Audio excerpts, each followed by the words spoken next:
అన్న ఏంటి అసలు ఈ రోజున సామాన్య ప్రజలంతా చంద్రబాబు ప్రభుత్వం వల్ల విసిగిపోయారు. చంద్రబాబు ప్రభుత్వం నుంచి మమ్మల్ని కాపాడే నాదుడు ఎవరా అని చెప్పి జనం మొత్తం వెయిట్ చేస్తూ ఉన్నారని చెప్పి జగన్మోహన్ రెడ్డి మాట్లాడుతున్నాడు. ఒక సామాన్యుడిగా అసలు ఈ ప్రభుత్వం గురించి మీరేం చెప్తారు? అసలు మీరు నమస్తే అండి. మీరు చూస్తే లైవ్లో చూస్తే జగన్మోహన్ రెడ్డి పర్యటనలో కూడా రైతుల దగ్గరికి వెళ్తే రైతులు ఎంత బాధలో ఉంటారండి. ఒక చేను పడిపోయింది, చేను పడిపోతే రైతు చేను పరామర్శిస్తాకి వెళ్తే నువ్వు చెప్పులు వేసుకుని, మీ నాయకులు చెప్పులు వేసుకుని రైతు పొలం తొక్కుతారా? మీరు వెళ్ళి పడిపోయిన పొలం మీద నుంచుని ఆ వరి మీద పడిపోయింది దాన్ని నిలబెట్టుకుంటాడు రైతు. పడిపోయితే నీళ్ళు తగ్గితే దాని మీద మీరు తొక్కుతూ మీరు ప్రెస్ మీట్లు పెట్టి అదేమంటే చంద్రబాబు గారు రైతుని పట్టించుకోవట్లేదు, ఇది చేయట్లేదని. ఇదే నువ్వు చేసే మంచి? రైతు పంట పాడు చేయటాక నువ్వు వెళ్ళేది? నువ్వు వెళ్ళు గట్టు మీద నుంచుని, లేకపోతే చేలో దిగు, పనల్ని పక్కకు తీసి వరి దుబ్బులను పక్కకు తీసి నుంచుని మాట్లాడు, వివరించు. అంతేగాని నువ్వు అక్కడ వెళ్ళి పోజులెత్తా ఆ పంట నాశనం చేయటానికి వెళ్ళావు. కానీ ప్రభుత్వం రైతుని సాయం చేయటానికో రైతునికి మేలు జరగటానికి చేయక వెళ్ళా. గతంలో కూడా నువ్వు అధికారంలో ఉన్నప్పుడు, ముఖ్యమంత్రిగా ఉన్నప్పుడు ఒక సెట్టింగ్ వేసుకుని తుఫాన్ వచ్చినప్పుడు కానీ అంతకుముందు చూసాం.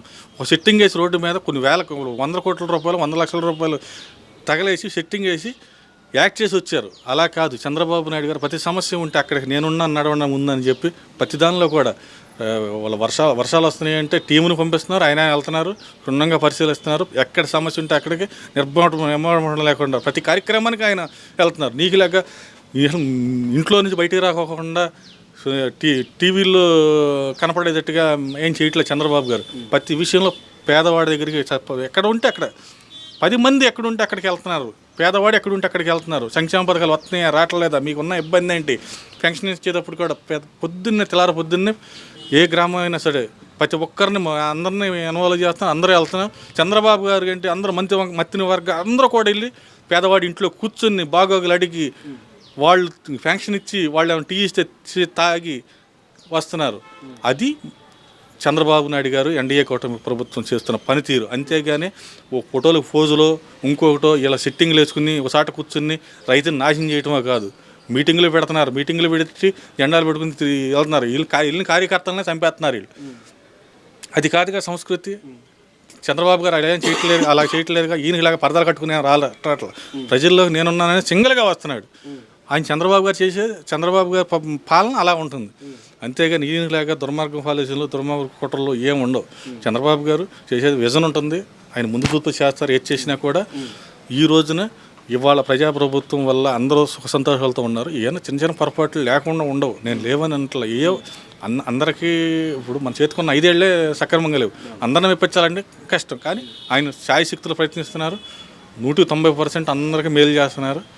అదేవిధంగా చంద్రబాబు గారి మీద గవర్నమెంట్ మీద పూర్తి విశ్వాసంతో ఉన్నారు ప్రజలు. అంటే ప్రజల్ని మోసం చేశారు చంద్రబాబు. గత ప్రభుత్వంలో చూసుకుంటే రైతుల పరంగా ఎన్నో లాభాలు చూపించాము, రైతులు మా ప్రభుత్వంలో సంతోషంగా ఉన్నారు. కానీ చంద్రబాబు ప్రభుత్వంలో దండగలా చేశారు చంద్రబాబు. ఈ రోజున ఈ ప్రెస్ మీట్ పెట్టడానికి కారణం కూడా అదే. ఎలా అయితే నాణ్యానికి రెండో పక్క ఇంకో ముద్ర ఎలా ఉంటుందో, చంద్రబాబుకు కూడా రెండో పక్క ఎలా ఉంటుందో చూపించడానికి ఈ ప్రెస్ మీట్ పెట్టని చెప్పి జగన్మోహన్ మాట్లాడుతున్నాడు. ఏం చెప్తారు మరి?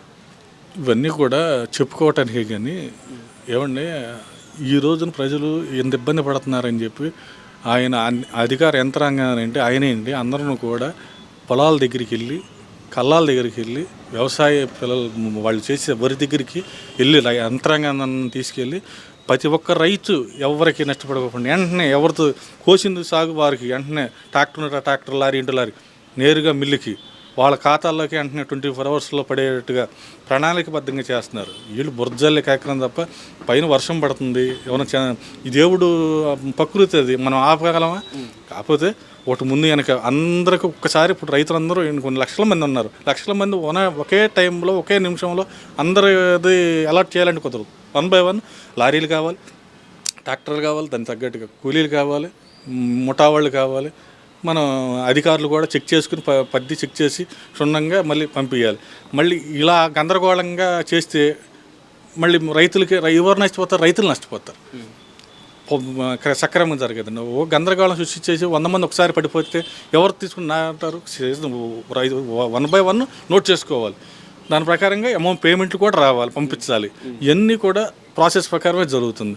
వాళ్ళకి ఫీల్డ్లోకి వెళ్ళి చూస్తే వాళ్ళకి అర్థం అవుద్ది. అంతేగాని ఏసీ రూముల్లో కూర్చుని ప్యాలెస్ల్లో కూర్చుని ప్రగల్భాలు పలికితే వాళ్ళ నాయకులకి వాళ్ళకి ప్రజలు చీపులు వచ్చును తిరగబడి కొడతారు. అంటే అరటి రైతుల పరంగా చూసుకుంటే గతంలో గిట్టుబాటు ధర ఇచ్చాము రైతులకి, కానీ మా ప్రభుత్వంలో కూడా స్పెషల్ ట్రైన్లు వేసి మరి ఇక్కడ నుంచి వేరే రాష్ట్రాలకి లేదా వేరే దేశాలకు కూడా ఎగుమతి చేసాము. చంద్రబాబు అసలు ఏ రోజన్నా ఒక ట్రైన్ అన్నా వేసాడు అరటి రైతుల కోసం అని చెప్పి జగన్మోహన్ మాట్లాడుతున్నాడు. నిజంగా జగన్మోహన్ ప్రభుత్వంలో అరటి రైతులకి స్పెషల్ ట్రైన్లు ఏమైనా తిరిగినాయి అన్న అసలు? గతంలో నాకు అసలు ఇప్పుడు కూడా తిరిగిన దాఖనాలు లేవు. ఇప్పుడు అచ్చెన్నాయుడు గారు కానీ చంద్రబాబు నాయుడు గారు కానీ మన రాష్ట్రంలో పండే వ్యవసాయ ఉత్పత్తులు కానీ హార్టికల్చర్ ఉత్పత్తులు కానీ రొయ్యలు కానీ ఇవన్నీ కూడా ఎక్స్పోర్ట్ అవ్వటానికి ఫ్లైట్లే కావచ్చు, రైళ్ళే కావచ్చు, ప్రత్యేకంగా రైతుల కోసం ఏర్పాటు చేశారు. ఇవన్నీ కూడా జరుగుతుంది. ఇప్పుడు అనుకోని ఉపద్రవాలు వచ్చినప్పుడు కొన్ని రోజులు ఇబ్బంది. ఏదైనా కూడా రవాణా సౌకర్యం ఇప్పుడు వరదలు వచ్చినాయి, వర్షాలు వచ్చినాయి, ఆ రోజుని ట్రైన్లు వెళ్ళలేవు, రవాణా లారీలు వెళ్ళలేవు. కొన్ని సందర్భాల్లో ఒక వారం రోజులు 4 రోజులు ఇబ్బంది జరిగింది. తర్వాత మళ్ళీ కంటిన్యూ అయింది. అలాంటి ఇబ్బంది వచ్చినప్పుడు మనం కూడా వాస్తవిక దృక్పథంతో మాట్లాడాలి. కానీ ఇవాళ ఒకరోజు అనుకోకుండా ఇబ్బంది ఏందని దాన్ని ప్రతిరోజు జరిగిద్ది అనేది అవాస్తవం. అలాంటిది లేదు.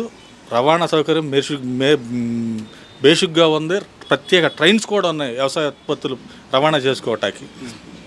బస్సుల్లో కూడా మన పల్లెటూరు నుంచి సిటీకి తెచ్చుకుని అమ్ముకునే వాళ్ళకి కూడా ప్రత్యేకంగా రైతులకి ఒక ఇది ఏర్పాటు చేస్తున్నారు. అలాంటి ఇదిలో ప్రజలు సంతోషంగా ఉన్నారు. వీళ్ళు మురిగే ఈ కుక్కలట్లాగా మురుగుతాయి. వీళ్ళు మంచి చేసేవాళ్ళని చెడగొడతాకి వీళ్ళు ప్రయత్నం చేస్తారు, అంతేగాని ఇంకోటి అయితే కాదు. అంటే ఇందులో కూడా చంద్రబాబు లడ్డు వ్యవహారం కూడా రాజకీయం చేస్తూ ఉన్నాడు, రాజకీయ కుట్ర చేస్తూ ఉన్నాడు చంద్రబాబు అని చెప్పి అది కూడా జగన్ మాట్లాడుతూ ఉన్నాడు. ఏమండి, రాజకీయం చేయాల్సిన అవసరం చంద్రబాబు గారికి ఏంటండి?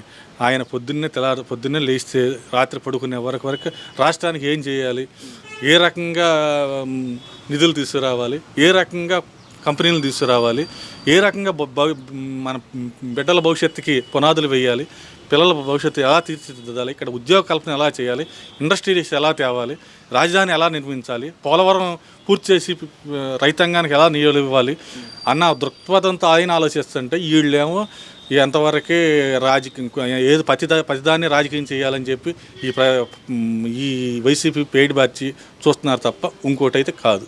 అంటే ఫైనల్గా ఏం చెప్తారు చంద్రబాబు ప్రభుత్వం గురించి కానీ, లేదా జగన్మోహన్ రెడ్డి ప్రెస్ మీట్ పెట్టాం కానీ ముక్కుసూటిగా ఏం చెప్తారు జగన్కి? జగన్మోహన్ రెడ్డి గారు, మీరు ఒక బాధ్యత గల ఒక ఎమ్మెల్యేగా ప్రవర్తించండి. దయచేసి మీకు నమస్కరించి చెబుతున్నా. అంతేగాని మంచి చేసేటప్పుడు మంచి చేస్తున్న వాళ్ళని ప్రోత్సహించండి. మీరు మీ అడ్డమైన బుద్ధితో దుర్మార్గమైన ఆలోచనలతో మంచి చేసే వాళ్ళని కించపరచొద్దు. మంచి చేసే వాళ్ళని ప్రోత్సహిస్తే ఇంకా మంచి ఆలోచనలతో ఇంకా ముందుకు వెళ్తారు. అంతేగాని ఇటువంటి దుర్మార్గపు ఆలోచనలతో దుర్మార్గపు రాజకీయాలు చేసి మంచి జరగకోకుండా అడ్డుకోవాలని చూస్తే మాత్రం బాగోదు. ఇలాంటి ఎలా మీ ప్రవర్తన ఉంటే మాత్రం మీకు మొన్న 11 సీట్లే వచ్చినాయి, ఈసారి నువ్వు ఎమ్మెల్యే కూడా గెలవు. ఇది రాసి పెట్టుకోండి, అక్షర సత్యం ఇది.